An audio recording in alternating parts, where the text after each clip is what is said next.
Hi, this is our new start screen. By entering an email name scan ID, you can search for customers here.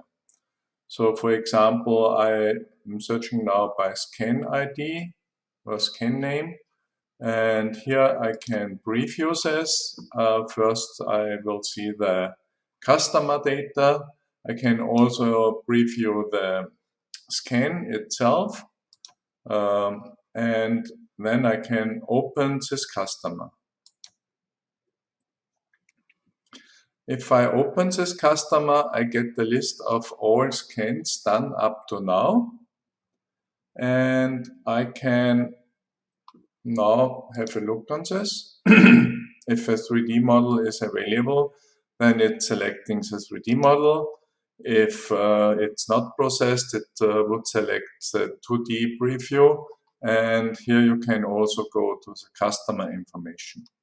If you want to do a new scan, as in the actual software, you have to define the actual scene. And the surface, the color, we renamed it to color. So if it's mixed color, black or white, and if the projection should be on or off. Let's do a scan.